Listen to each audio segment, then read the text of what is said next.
ଆଜିର ମୁରଲି ବରଦାନ ଲଭ୍ ଏବଂ ଲଭଲିନ୍ ସ୍ଥିତିର ଅନୁଭବ ଦ୍ୱାରା ସବୁକିଛି ଭୁଲି ଯାଉଥିବା ସଦା ଦେହୀ ଅଭିମାନୀ ଭବ।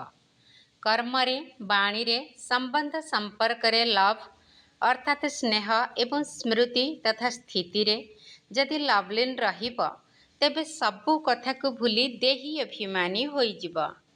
କାରଣ ସ୍ନେହ ହିଁ ବାବାଙ୍କର ନିକଟ ସମ୍ବନ୍ଧକୁ ଆଣିଥାଏ ଏବଂ ସର୍ବସ୍ୱ ତ୍ୟାଗୀ କରିଥାଏ।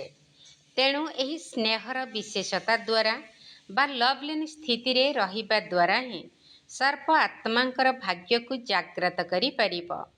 ଏହି ଲଭ୍ ଅର୍ଥାତ୍ ସ୍ନେହ ହିଁ ଲକ୍ ଅର୍ଥାତ୍ ଭାଗ୍ୟର ଲକ୍ ଅର୍ଥାତ୍ ତାଲାର ଚାବି ଅଟେ ଏବଂ ମାଷ୍ଟର କି ଅଟେ। ଏହାଦ୍ୱାରା କିପରି ବି ଦୁର୍ଭାଗ୍ୟଶାଳୀ ଆତ୍ମାକୁ ଭାଗ୍ୟଶାଳୀ କରିଦେଇପାରିବ।